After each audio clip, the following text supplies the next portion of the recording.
Chicago Sky moved both of their home games against Indiana Fever this year to the United Center.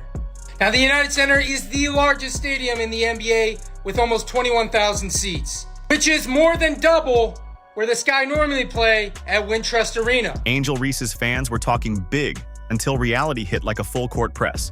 Caitlin Clark's first WNBA game against Angel Reese's Chicago Sky sold out in just 1 minute, faster than a fast break. So, was all that trash talk just for clicks? Did Angel Reese's fans fumble the bag? Or is this the ultimate revenge game in the making? Buckle up, because this rivalry is getting juicier than a courtside drama with a mic'd-up ref. But this game being in the United Center, if you guys did not see, tickets sold out. And tickets sold out in 5 minutes. They sold out in 5 minutes. United Center sold out in a minute. Sorry, not in a minute, 5 minutes. A minute. It was a fight even trying to get tickets. Seats kept disappearing. They started $200. Back in 2007, you get season tickets for that price. You can go get season tickets probably a year ago for that price in some teams. Yes, the Chicago Sky, a whole professional basketball team, just casually packing up their home court to make way for an invasion of Indiana Fever fans. Because nothing screams home court advantage like willingly handing it over to your opponent's supporters. But don't worry, it's totally because of Angel Reese.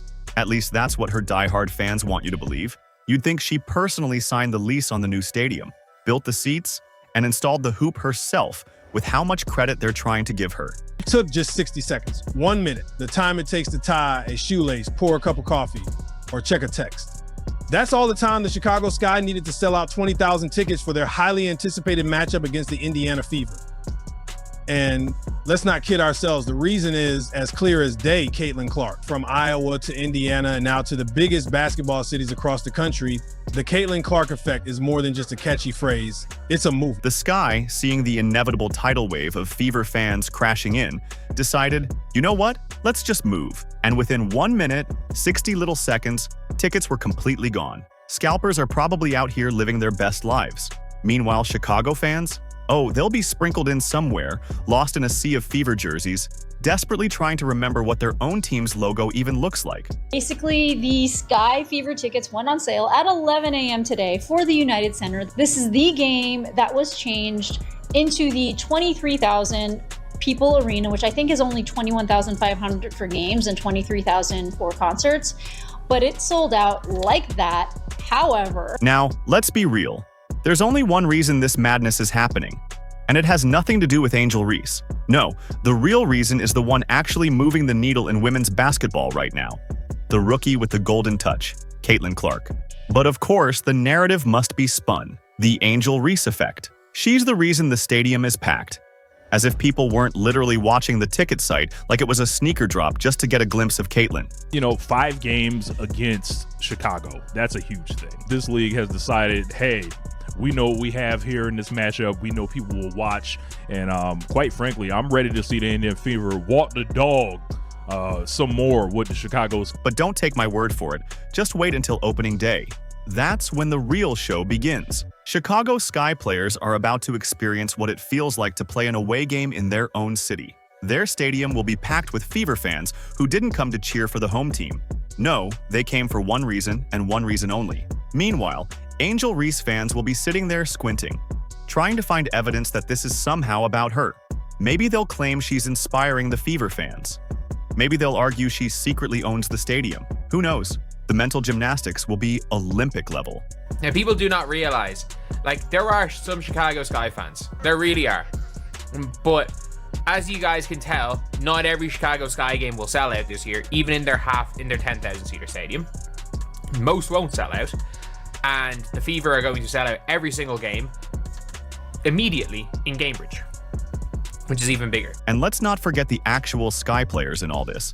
Imagine grinding through the preseason, gearing up for a solid home opener, only to realize you'll be fighting for scraps of support in your own building.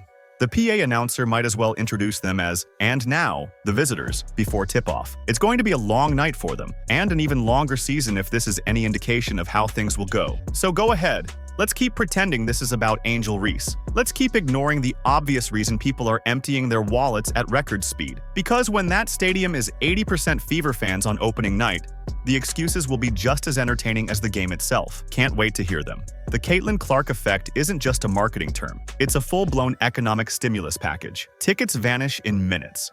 Arenas suddenly realize they have extra seats lying around somewhere, and team owners who once scoffed at the hype are now rolling out the red carpet. But this isn't just about the Chicago Sky cashing in. Even the Atlanta Dream, yes, the same team whose owner had less than glowing things to say about Fever fans, suddenly discovered the magic of supply and demand. Oh, what a tangled web we weave when we choose to deceive. And what I am talking about is the Atlanta Dream. Now, if that WNBA team seems to ring a bell, big ding ding bell right in your ear hole, it's because of the drama that happened last season. Came out and said, nah, Caitlin Clark effect, Caitlin Clark fans, nah. Remember, everybody remember that shade she decided to throw at the fans, that disrespect? Anybody forget that? Well, my goodness. There we are right there. Atlanta Dream under fire after co-owners Caitlin Clark fan comments and Sky disrespect. And it was about, here we go. That ain't a representation of us, said about Clark fans. Y'all not like us, they not like us. At first, the Dream were content playing in their cozy little arena, maintaining a level of exclusivity, like a members-only club for people who think Caitlin Clark's success is just a media invention. But when the Fever rolled into town and the demand for tickets looked like a Beyoncé World Tour presale, reality smacked them in the face. That's when the Dream had a miraculous epiphany. Wait a minute, we can make more money.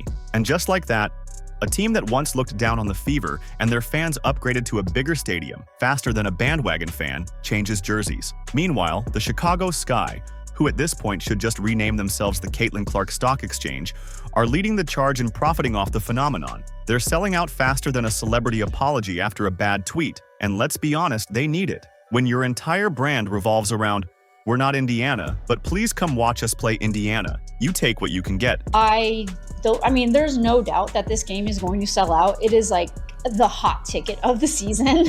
And incidentally, it is going to break the record for the biggest crowd of a WNBA season. And then there's the ongoing subplot, starring a certain individual who just can't stand that all this attention isn't revolving around her. Oh yes, every single time Caitlin Clark grabs headlines, someone else suddenly has a lot to say about being overlooked, disrespected, or undervalued. Despite getting more media attention than any other second-round draft pick in recent memory, it's truly fascinating.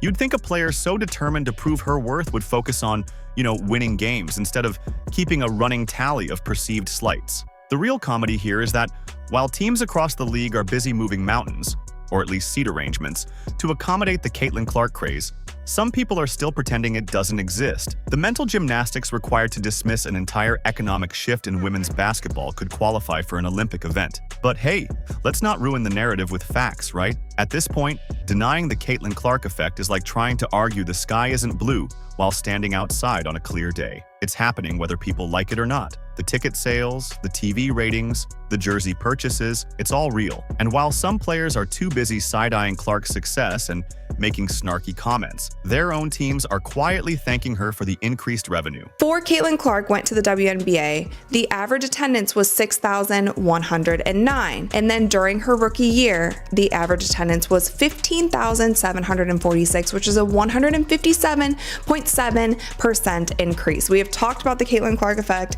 many times on this channel, but I thought that this graphic alone, when you talk about the impact that she has had on the league and specifically the Indiana Fever. Great, the WNBA doesn't want Indiana Fever fans? Oh, that's cute. Except when it's time to move games to bigger arenas because, shocker, more people want to watch Caitlin Clark than whatever else was scheduled that night. The hypocrisy is unreal. One minute, it's, oh no, Caitlin Clark's fans are ruining the WNBA experience. The next, it's, wait, why is she the only one filling seats? Somebody make it make sense. Meanwhile, over in Chicago, Angel Reese is playing in what can only be described as a witness protection program. Unrivaled, huh? Unrivaled in what? Empty seats, ticket giveaways, the sheer ability to exist without anybody noticing? It's almost like people don't care about triple singles and off-court theatrics when they could be watching actual basketball. I can't believe that's real, folks. I can't believe this shit's real. From a professional player. But sure, let's pretend this is just a media conspiracy and not the reality that Caitlin Clark is doing things nobody's seen before, while Angel Reese is out here just existing. Because if this league really didn't want Fever fans, they wouldn't be bending over backward to capitalize on Clark mania. They wouldn't be rescheduling games, moving them to NBA arenas, and watching ticket prices skyrocket just because one player showed up and made the sport relevant. Meanwhile, Reese supporters are out here working harder than her defensive effort, trying to convince the world that people should care. Let's check the numbers. Oh wait, never mind, that'd be unfair. Because when Caitlin plays, the arena is packed. When Angel plays, it's a great opportunity for a peaceful private meditation session in an empty stadium. But hey, it's not her fault, right? It's those biased WNBA fans. You know, the same ones who apparently only love Caitlin Clark because of some grand conspiracy, and not because she actually plays well. Yeah, that makes total sense. I shouldn't be surprised, and yet I'm still surprised because Indiana Fever preseason, not even like preseason, exhibition game with the Indiana Fever are going to play the Brazilian national team at Carver Hawkeye Arena, Caitlin's college facility, sold out. They went on sale this morning at 9 a.m. for Fever season ticket holders, Iowa donors, and Iowa season ticket holders for women's basketball. And then general admission was supposed to go on sale tomorrow at 9 a.m. I'm hearing rumblings of like maybe scalpers got in, like the secondary market is already crazy. At this rate, Angel Reese's games might start offering door prizes just to get people inside. Maybe a free sandwich, a gas card, a please, for the love of God show up, discount. Something's got to give, because this whole, it's everyone else's fault but mine routine isn't selling tickets. But don't worry, I'm sure things will turn around very soon. Any day now, people will suddenly decide they love inefficient basketball, unnecessary drama, and post-game soliloquies about how hard it is being a superstar in a league that's barely acknowledging her existence. Until then, the WNBA will keep doing what it's doing, pretending it doesn't want Fever fans while making sure Caitlin Clark's games are the biggest show in town. The league may be hypocritical, but at least it knows where the money is. And then there's Angel Reese, the self-proclaimed queen of the court, who somehow keeps missing layups like it's a special skill set. It's truly an art form at this point. You'd think after all that talk, all that bravado, all that chest thumping, she'd be out there dominating with ease. But no, she's out here bricking shots like she's trying to build affordable housing. And yet, somehow, there's still a growing army of truth deniers claiming she's improved this season. Improved? Improved at what? Social media engagement. When she was on TV, 89,000. It's the worst rated game they've had. We're watching these unrivaled games, and the only thing truly unrivaled is Angel's ability to embarrass herself in new and spectacular ways. Missed layups, turnovers, and defensive lapses that would make even James Harden blush. But don't tell her fans that.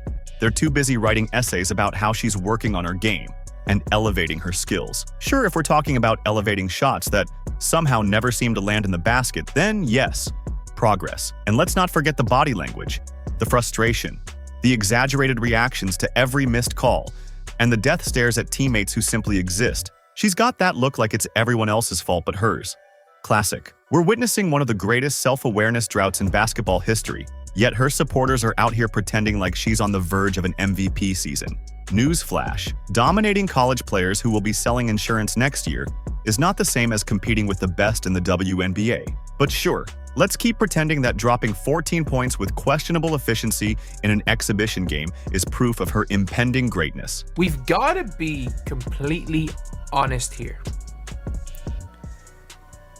It is a league first and foremost, and the most important thing is that the league long-term is going to be profitable, or at least it looks like it has the potential to be. Otherwise, once that TV deal is done in 3 years, it's over. And right now, this has not been the greatest look in the world for Unrivaled. And here's the real kicker. Opening day is right around the corner, and the Chicago Sky better brace themselves for the most bizarre home crowd situation in the league. You know how most teams have a home court advantage? Yeah, well, Chicago might just be the first franchise in history to have their home opener hijacked by an opposing fan base. Fever fans are about to invade Wintrust Arena like it's a summer festival, drowning out the handful of Sky supporters still pretending this team is making the playoffs. Imagine the scene. Aaliyah Boston catches a pass in the paint, and the crowd erupts in approval. Caitlin Clark drains a deep three, and the stadium explodes. Angel Reese bricks a layup. Crickets. Or maybe a few sarcastic cheers from the die-hard Chicago fans who still haven't accepted their fate. The whole thing will feel less like a home opener and more like a full-blown takeover. The Sky are supposed to be defending their turf, but at this rate, they might need to file a noise complaint. As you can see, Coach Keith Porter is there. He is ready to take Caitlin Clark's game to the next level. They're working on a lot of finishes in this video, a lot of finishes at the rim, and maybe some different finishes that we didn't see from her in the 2024 season. And let's be honest, it's not like Chicago fans have much to cheer for right now. This is a team that barely has an identity, let alone a championship trajectory. But hey, at least they've got someone who can generate headlines, not for actual on-court excellence, but for keeping the internet entertained. Get ready, Chicago fans. Caitlin Clark is about to take over the city, and oh boy, it's going to be good. If you enjoyed, like and subscribe. More videos are on screen now.